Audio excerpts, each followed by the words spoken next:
Hello and welcome to the Live One. I'm your host, Priya David Clemens. Today is Tuesday, October 25th.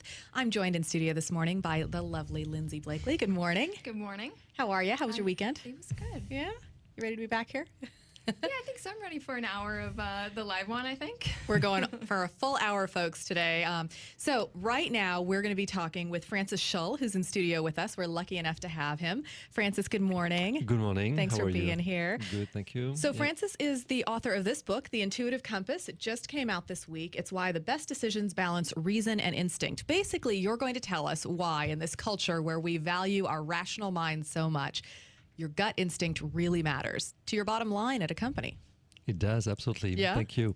Very good question. I will simply say that I realized in my research that actually the balance between reason and instinct is what gets companies being very successful, like Apple, Google, or many other organizations, even in most more traditional industries. And that balance between the two allow organizations today to be very creative and very agile. Two key things to succeed today on the marketplace. And so tell me how you first came to these realizations. You're not only an international business consultant, but you're a scholar as well.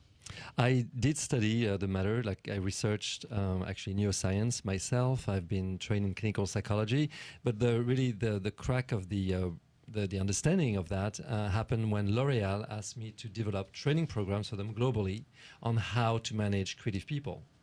Very important for them to really manage their chemists, science is important for them, and of course advertising agencies, designers, etc. And that's when I realized, actually working, allowing managers to work best with their creative teams, that balance between reason and instinct is actually key, and intuition is the bridge between reason and instinct. And that's what we really implemented at the company, and we know that L'Oreal is extremely successful. Yeah, and they've been using these seminars for the past 10 years, pretty much. Yeah. So a lot of business book authors write about gut decisions versus more rational, data-based decisions. What is new in your book that people should be watching out for? Thank you for the question. Yeah, of course, I've read these books, and I think the original contribution of this book is twofold. One, there is a model that shows the intuitive compass, that shows how to get to that instinct. Because it's a complex part of our brain. It's different from reason. It doesn't follow logic, okay? So the compass shows very clearly that the way for you to get to that place, okay, is by allowing play, so that you kind of deprogram your rational mind, allow to be in the flow, and can access that deeper part of who you are. The second thing I think that I've shown in the book is that not only that balance, intuition balancing reason and instinct, allows us to make better decisions, but it also allows us to make sustainable and creative decisions. Why? Because instinct is responsible for our survival. So if you're able to really include instinct, then you are including the part of us that's ecological. So let's get into that compass a little bit. And if you don't mind, break that down for us. What is the intuitive compass? Sure. Thank you. The intuitive compass is this tool, this model that allows you to understand how your organization is positioned in respect to its ability to be creative and adaptable. So you have two axes, the north-south, reason in the north and south, and instinct in the south. Okay, this opposition between the logical, rational brain that we train at school and that other one that's instinctual, that's much more live in kids, in artists, in researchers, in entrepreneurs. And we need to keep in balance between these two types of brains, these two types of intelligence. So that's one axis. The second axis is east, result, efficiency, and west, play, in the sense of we're completely open to not knowing what the result will be. There is this Buddhist saying that goes, it's not about the destination, it's about the journey. So when you are able to embrace the journey, then you are open to new ideas, and that's how you keep an organization creative. The danger when you are very efficient is to focus too much on the destination, and then you never take in anything new. And then the organization becomes stale. That was the case of some companies I mentioned in the book. And I analyzed, like Maytag, that unfortunately didn't sustain its creative culture and then got out of business, literally. On the other hand, you talk about businesses that have created completely new experiences, such as Virgin America, through using more of an intuitive process. True. One of the four tenets of intuitive intelligence, this aptitude that I have analyzed and identified as being key to succeed today, is the ability to notice what's unusual. And I think that what Virgin America has done very well is the ability to understand what it means to fly. Okay, so we are born on the earth and used to walk, so flying high up in the air is really uncomfortable and actually seen as a big risk taking. So when you fly with an airline, you actually give your life. You trust a company to really help you travel safely, fast, but at risk. So they really understood there was this very instinctual dimension to traveling. So what they did, they helped people to actually have more control over the experience from an instinctual standpoint. They did two things. One, they created a lighting system that is actually relaxing people. It's mood enhancing. You wonder how no other airline company had thought about it. You know, they've been flying people for years and decades, but they never really thought that actually you can impact people through lighting, which we know. It's a technology that's known. The second thing they do is they give you control over your appetite, which is again a very instinctual function of our existence. So instead of waiting for the stewardess or the steward to come and bring you food, you can actually order it online on your screen. And you have control over your own schedule, which again gives you a sense of power at a very gut level. So they really got what it means to travel, you know. So it seems like, you know, your gut is sort of this mystical organ that, you know, it's hard to define, it's hard to measure. I mean, what if your gut is having a bad day? So how can you, I should ask, improve your gut or your instincts to make better decisions? Oh, yes, you can. Absolutely. Thank you for asking this important question. I'm sure like everybody really wonders how you can do that. In the book, I give many, many examples and tools and tips for organizations to allow this, okay? So because instinct is about our survival, it really responds to sustainability. It responds to what makes sense. It responds to what stabilizes the future. So two things are important for organizations, very simple to implement. One is rituals. I speak of the most successful advertising agency in France, BETC, world renowned, and they have rituals whenever they receive a brief, because the chairman feels that the brief is the key moment, the reason for being of the agency, and that should be really officialized and given a lot of importance so that people mobilize their creative energy and mobilize their commitment. And the other thing that you can do is develop symbols. Symbols speak to us beyond words. Okay, so organizations have stage campuses. So now if we take the example of Google, you look at their campus, you know, and it's extremely creative, very playful. They are a very analytical and logical company. And at the same time, they're very playful and very childlike. So that's interesting. So you're saying that there are, if you establish, in a way, a sort of set of rules, like a ritual, something you do over and over again, that actually allows for more creativity. It's true. That's a good point, yeah. This is this paradox that I speak about. You know, intuitive intelligence is also about paradoxical thinking. So you need to be able to navigate opposites. And the compass, the intuitive compass, is all about this dynamic relationship between sets of opposites. So what does play actually look like in a company from day to day? I mean, let's say you don't think you've got a lot of play in your organization. Do you put a pool table in?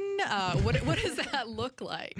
Well, you know, if we're in San Francisco, you know, you can go to IDEO and you'll see they have bicycles hanging from the ceiling. They have like Play-Doh on the table. They have colors. And when they actually engage in brainstorming, that's what it's about. It's about play. You know, they have toys on the floor, toys on the tables, and they allow for that very childlike process of being immersed in the moment and giving up the agenda, trusting that in doing so, you'll get to better, deeper solutions than if you only mobilize your intellect.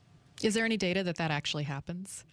Is there any what? Sorry? Data? Any research out there that shows that, yes, absolutely. if you play with Play-Doh, you end up with better decisions at the absolutely. end? There's lots of research. There's the National Institute for Play, okay, by Dr. Stuart Brown. And there's also research that showed that, for instance, neuroscience surgeons using games in their life will be more likely to perform better than those who don't. I mean, there's a lot of research. We have a huge bias against play. We believe that's for kids, but actually play is profound. It really impacts the brain at a very, very deep level and leverages enormous capacities. There is actually today lots of games that are used online to find very serious factual information from science. We're getting a question in the live chat here, and I guess I should mention that if you do have questions or comments, go ahead and put those in the live chat, and we'll try to get to as many of those as we can. The question sort of speaks to, I mean, your book is not just about instinctual decision making, but it's about balancing that with rational decisions. Absolutely. So I guess, can you speak a little bit to the dangers of relying too much on the intuitive sense? I mean, are there companies that have fallen completely on their faces because they go too far in the other direction? I fully agree with your point. I think it's really a matter of balance. The reason why I wrote the book I wrote, okay, is because we live in a society that's been so focused on the rational mind that we've left out the part of us that understand how to sustain ourselves in nature. And my thesis is that we actually ended up in a place that's not sustainable. Okay, so we really need to understand that we are very much on one side, okay, and not on the other. However, it's true, too much intuition, or people who engage and say, oh, you know, my intuition tells me, well, okay, could we break it down a little bit, you know? Okay, so I think there are moments for really being open to ideas, and there are moments to converge, analyze, and both are really important. So yes, of course, lots of organizations do have flops, you know. I work for L'Oreal. I mean, it happens sometimes that they launch products that don't work because I think they haven't been researched carefully enough, you know, even if the idea at the beginning was interesting. Now, what's important, though, is that it's not because you don't have the result that you want that you should throw away the process that got you there, you know. So I'm curious, you wrote this book, or a version of this book, first in France, and then you changed it a lot for the American audience. Do you mind just talking to us a little bit about the cultural differences Sure. working in France and working in America? Will do, absolutely. The first thing I should say is I have evolved myself between the time I started writing this first book and the time I wrote the second book. And of course, the cultural difference. So I am French and American. I got dual citizenship. I've been living here for 17 years. And I think I can appreciate some of the differences. One is French people love thoughts. Okay, they have long dinners and long lunches when they speak a lot about ideas. And American people love solutions. You know, so I developed a model that's actionable, that produces solutions, and that is adapted to what the American mindset is. I always say, you know, France had colonies. These colonies have disappeared. England created the Commonwealth, and the Commonwealth still exists. So I'm going to ask you a very American question. Yeah. If a manager wants to, say, today, start making better decisions along your model, what is something very concrete? Or maybe even 3 very concrete things. Yeah, that you might sure. have some. I think in this economy, where consumers are now much more autonomous and are gathered in networks of influencers, you know, it's very important to focus on creating sustainable value, both for your employees and for your communities outside the company. Okay, so let me explain. Sustainable value. Yeah, sustainable value, as opposed to shareholder profit, which is of course a key aspect of business, but it's too limiting. 2 + 2 = 4 doesn't bring much imagination. Sustainable value. The second one is, yes, we need hierarchy. Of course, yes, we need processes and structures, but really a limb organization is the answer. So really destructure hierarchy, create parallel ways of interacting so that people can intermingle, exchange ideas, and create random connections that you would not get otherwise. And that's key to creativity and agility. And the third thing I would say is, as a leader in this very rough sea of the marketplace today, don't try to control. Whenever I work with clients and I see that they are trying to control it, I'm like, just relax, you know, adapt. Influence your organization based on your vision and your values, but don't seek to control, because then your employees will be less autonomous and they won't deliver as much as they can. So sustainable value is the focus, limb organization, and 3, influence rather than control. And I explain all of this in the book with very concrete examples and tools to apply this. Our guest today has been Francis Schull. He's the author of The Intuitive Compass, which is available now. Amazon, Kindle, bookstores, everywhere. Lindsay, Francis, thank you so much for joining us this morning. Of course, thank you. Yeah, great to have you. All right, and on our next live one, which is continuing our Inside Business series, we're going to be talking to the Fruit Guys. Stick around for that.